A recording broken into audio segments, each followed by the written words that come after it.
सवाल यह है कि क्या छोटा राजन से दाऊद तक पहुंचा जा सकता है? इस सवाल को हम पड़ताल कर रहे हैं, इसको समझने की कोशिश कर रहे हैं।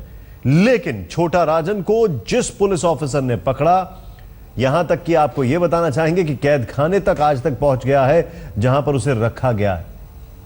बाली के उस पुलिस ऑफिसर से आज तक संवाददाता आतिर खान ने बातचीत की जिसने छोटा राजन को गिरफ्तार किया। So what did the agencies tell you? What did Indian agencies, are they in contact? What happens from now on? Where has he been kept now?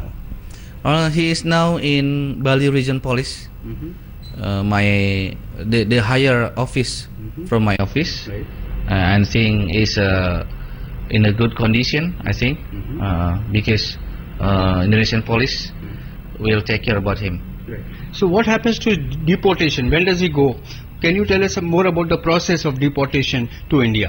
Okay, now the process is our Interpol, Indonesian Interpol, will contact India Interpol to get know about the suspect Mohan Kumar in his passport, and then Interpol of India Interpol will contact the Indonesia Interpol to get back the suspect to India. So have the Indian agencies contacted you? Indian Interpol contacted you so far or not? Yes, of course.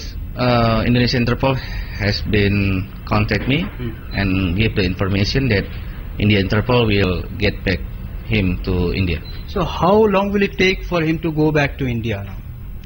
I think we have a law here in our Indonesian law.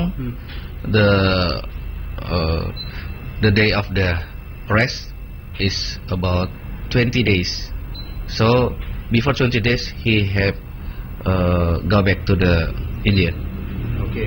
Within 20 days he has to go back to India. Yeah, of course. We pray for him. Right. हमारे साथ हमारे खास मेहमान जुड़े हैं। थोड़ी देर पहले आपको दीपक शर्मा, हमारे जो वरिष्ठ पत्रकार हैं, इस पूरे मामले पर काफी उन्होंने रिसर्च कर रखी, उन्होंने बताया कि छोटा राजन को पकड़ने से बहुत ज्यादा कामयाबी मिलेगी, ऐसा नहीं है। दीपक, मैं आपसे एक चीज समझना चाहता हूं और यहां पर मेरे जितने भी मेहमान हैं मैं उनसे उनका टेक भी लेना चाहता हूं। यह कहा जाता है कि अगर सीधे सीधे देखा जाए तो इंटरपोल ने इसके खिलाफ नोटिस इशू किया, ग्लोबल टेररिस्ट इसको बता दिया दाऊद इब्राहिम को 2003 में, उसके बावजूद भी अमेरिका से कोई मदद की उम्मीद नहीं की जा सकती। दो पत्रकारों का मैंने जिक्र किया, योची शिमात्सु जो कि फॉर्मर एडिटर रह चुके हैं जापान टाइम्स के, वेन मैडसन, इन लोगों ने यहां तक कहा है कि अफगानिस्तान में ओपियम का धंधा हो या फिर कोई भी मुजाहिदीन को जिसको मुजाहिदीन और आतंकी कहते हैं उनकी मदद करने की बात हो, दाऊद इब्राहिम हमेशा से सीआईए के लिए, अमेरिका के लिए एसेट रहा है। अमेरिका इसके ऊपर कुछ नहीं करेगा। क्या यह अपने आप में एक चिंता का विषय नहीं है? देखिए, दो बातें निशांत मुझे क्लियर करनी है। एक तो ये जो आपने कहा सीआईए एजेंट क्यों है, ऐसा है कि अफगानिस्तान एक लैंड लॉक्ड कंट्री है और जो ट्रांसपोर्टेशन का जो काम है उसका एक बड़ा हिस्सा दाऊद इब्राहिम के हाथ में है, ट्रांसपोर्टेशन का। और जब ये ट्रकर्स जाते हैं, काबुल जाते हैं, कंधार जाते हैं, तो लौटते आप कह सकते हैं वापसी के समय जो इन्फॉर्मेशन है कि वहां पर कौन सा कबीला है या कौन सा टेररिस्ट आउटफिट है वो क्या कर रहा है, तो वहां पर दाऊद के पास एक इन्फॉर्मेशन है, चाहे वो ड्रग रिलेटेड इन्फॉर्मेशन हो चाहे गन रनिंग से रिलेटेड हो।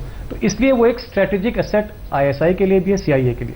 अब मैं दूसरी बात पर आ रहा हूं, छोटा राजन। एक मिनट यानी दीपक जी, इसका मतलब यह है कि उम्मीद नहीं की जा सकती कि किसी भी टर्म्स और कंडीशन में पाकिस्तान दाऊद को हमें सौंपेगा। मैं उसी पे आ रहा हूं। हाँ, मैं उसी जवाब पर आ रहा हूं कि पिछले 15-20 साल से, जब से जोगिंदर सिंह साहब हैं, तब से भारत सरकार जो मुकदमा लड़ रही है या पकड़ने की कोशिश कर रही है, उसमें जो छोटा राजन की भूमिका है वो एक ऐसी है जैसे सरकारी गवाह की मुखबिरी की।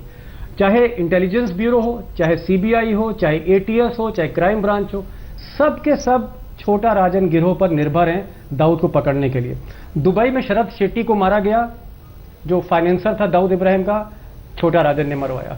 नेपाल में मिर्जा दिलशाद बेग मारा गया, जो फाइनेंसर था, छोटा राजन ने मरवाया। सवाल यह है कि भारत की एजेंसियां कब तक एक गैंगस्टर पर निर्भर रहेंगी एक बड़ी लड़ाई लड़ने के लिए। हमारी अपनी जो कैपेबिलिटीज हैं, जो रॉ की या आईबी की जो कैपेसिटी है या कैपेबिलिटीज, वो कहां पर है? एक गैंगस्टर के थ्रू देश की बड़ी लड़ाई लड़ना, मुझे लगता है ये निरर्थक है। और अब छोटा राजन के पकड़ने के बाद हमें अपेक्षा करनी चाहिए कि डोवाल साहब एक नई रणनीति बनाकर और खुद जो कैपेसिटीज होनी चाहिए, कैपेबिलिटीज रॉ की होनी चाहिए, आईबी की, वो दिखनी चाहिए हमको। Point noted. जोगिंदर जी, बड़ा सीधा सीधा सवाल है मेरा आपसे। मैं एक मिनट जोगिंदर जी, एक मिनट सुन लीजिए, सवाल सुन लीजिए। आडवाणी जी ने अपनी किताब माय कंट्री माय लाइफ में लिखा है कि दाऊद इब्राहिम को पकड़ने के लिए यूएस सेक्रेटरी कॉन्डोलीसा, उस वक्त कोलिन पावल, और national security adviser Condoleezza rice से उनकी बातचीत हुई। यह भी तय हुआ कि उन बाकायदा यह कहा गया कोलिन पावल की तरफ से कि दाऊद इब्राहिम को हैंडओवर किया जाएगा, लेकिन पाकिस्तान की कुछ शर्तें होंगी और मुशर्रफ को कुछ समय चाहिए, जब Advani ji deputy prime minister थे। यानी कि अगर हम उम्मीद करें कि वो पाकिस्तान से यहां पर आएगा, यह संभव नहीं है। और अमेरिका कहीं ना कहीं पीछे से उसकी मदद और कर रहा है, उसको बचाने की कोशिश कर रहा है। यह अपने आप में एक बहुत बड़ा फैक्ट है।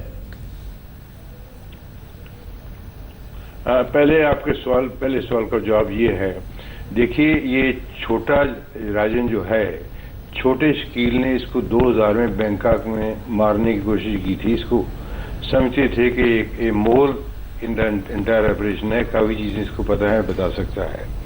तो इसलिए शायद इतना प्रेशर नहीं डाला गया कि इसको ट्रेस किया जाए, क्या किया जाए। और इसके आने से सबसे बड़ी प्रॉब्लम होगी इसकी सिक्योरिटी की, क्यों दाऊद के ज़्यादा यहाँ पे जो हैं परिंदे हैं जो इसके मारने की कोशिश करेंगे। जैसे बैंकॉक थर्ड कंट्री था, कुछ नहीं किया बैंकॉक गवर्नमेंट ने बचाने के लिए। दूसरी बात ये मैं कहना चाहूँगा कि ना आप अमेरिका से उम्मीद रखें, ना किसी और देश से उम्मीद करें कि आपकी लड़ाई वो लड़ेंगे। जितना मर्जी कहते रहें, कॉन्डोलीसा राइस के अलावा आजकल भी सिक्योरिटी एडवाइजर है, कैरी साहब यहाँ पे आए थे, उन्होंने भी कहा था कि इसको जो हवाले कीजिए। तो जो पेपर्स में आ रहा था उसके बाद पाकिस्तान ने कहा हमारे पास तो है ही नहीं। उनका तो यही बहाना रहा है। मेरी खुद उनसे जो चीज से बात होती रही, वो मैं कहा यार कुछ छोटी बात की मदद कर दो, तुम्हें भी जरूरत पड़ जाएगी हमारी। कह रहे हमारे पास हो तो हम दें यहाँ पे।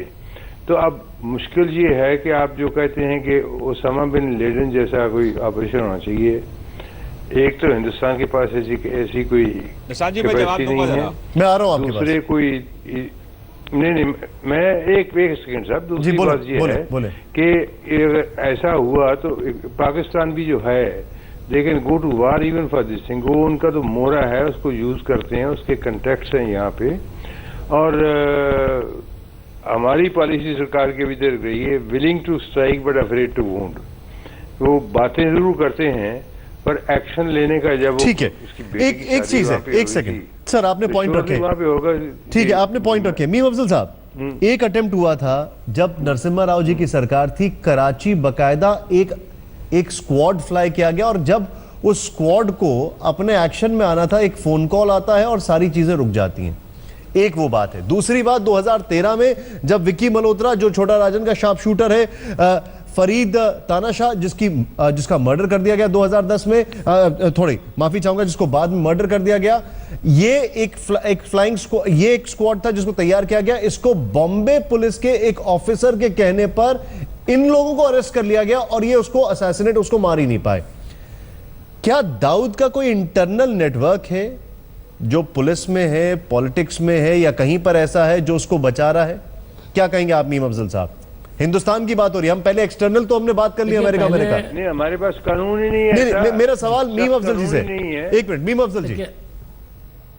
मैं ये कहूँगा कि दाऊद का नेटवर्क पहले बहुत स्ट्रांग था, अब कितना स्ट्रांग है मुझे इसका कोई आइडिया नहीं है। जहाँ तक आपने अभी कहा कि 2 लोगों को तैयार किया गया था, ये स्टोरी आज आई है, कितनी इसमें हकीकत है, कितना इसमें झूठ है, मैं कह नहीं सकता हूँ। कि ऐसे लोग तैयार किए गए, उन्होंने ये प्लान किया कि वो कराची जाएंगे और जब उसकी बेटी की शादी हो रही होगी, ठीक उस टाइम जब वो दाखिल होगा तो उसको मार देंगे। ये ऐसा लग रहा है जैसे हमारा कोई भी आदमी बड़े आराम से कराची पहुँच के शादी में भी जा सकता था, वहाँ जा कर के अटैक भी कर सकता था। ये बातें प्रैक्टिकली मुझे लगती नहीं हैं। और यहाँ हमारे बड़े वरिष्ठ पत्रकार जो बैठे हुए हैं, इनका तो काफ़ी एक्सपर्टाइज़ है, इस पर ज़्यादा अच्छा बता सकते हैं कि ये मेरे ख्याल में हवाई किस्म की इन्फॉर्मेशन है। इसकी सदाकत जो है कितनी हो सकती है, मेरे ख्याल में मुझसे ज़्यादा जोगिंदर सिंह जी बता सकते हैं। मुझे इसमें कोई सच्चाई दिखाई नहीं देती है आप ठीक और कह रहे मैं ये समझता हूँ कि ये बहुत vague है। दूसरी बात मैं और ये कहूँगा जी दूसरी बात मैं ये कहूँगा कि आपने कहा कि दाऊद का नेटवर्क क्या इतना इम्पोर्टेंट है यहाँ पर कि अभी भी कुछ हो जाता है, जब भी उसके खिलाफ कोई कार्रवाई होती है, यहाँ कोई फ़ोन कॉल आ जाती है, कुछ हो जाता है। तो मुझे नहीं लगता कि इस किस्म के टेररिस्ट को यहाँ किसी भी तरह पर सरकारी तौर पर किसी की हिम्मत है कि वो इस तरह का सपोर्ट करे या उसको बचाने की कोशिश करे। श्रीकांत जी, मैं आपके पास आ रहा हूं। नजर नहीं श्रीकांत जी, मैं आपके पास आ रहा हूं और मेरा सवाल बड़ा सीधा है। पहले तो एक नेटवर्क ये जो कि दाऊद को बचाता है, और दूसरा छोटा राजन को गिरफ्तार करना, ये इंडियन एजेंसी की कामयाबी नहीं है, ये दाऊद की एक कामयाबी है। इस पर आपका क्या जवाब होगा? एक ब्रेक के बाद मैं आपके पास आ रहा हूं श्रीकांत जी।